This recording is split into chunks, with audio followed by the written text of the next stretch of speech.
Ini ya ditahan ini ya, nggak dikasih lewat, minta malak duit.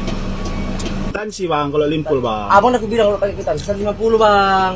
Ah, mau bayar segini? Ah? Abang rekam lagi aku kan? Abang. Nasib pelaku viral palak sopir truk di jembatan Napangga Rohil berakhir diciduk Polsek Pujut. Tengah beredar video yang memperlihatkan aksi pungli yang dilakukan oleh seorang pria terhadap sopir truk yang melintas viral di media sosial. Kejadian pungli ini diketahui terjadi di jalan sebelum jembatan Napangga, Kecamatan Tanjung Medan.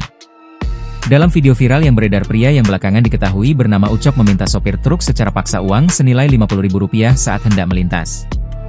Kini, pelaku pungutan liar, pungli, yang viral di media sosial Instagram dan TikTok diamankan jajaran Polsek Pujut, Kabupaten Rokan Hilir, Provinsi Riau.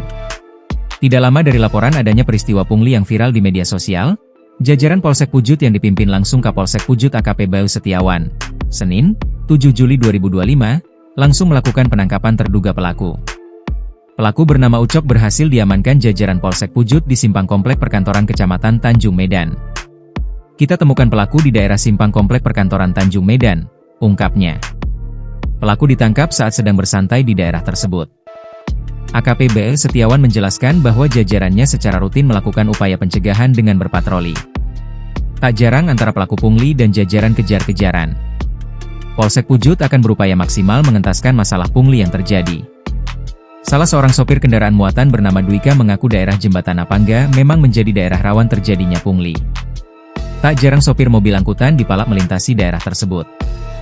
Besar harapannya pelaku pungli ini ditertibkan. Download Tribun X sekarang, menghadirkan lokal menjadi Indonesia.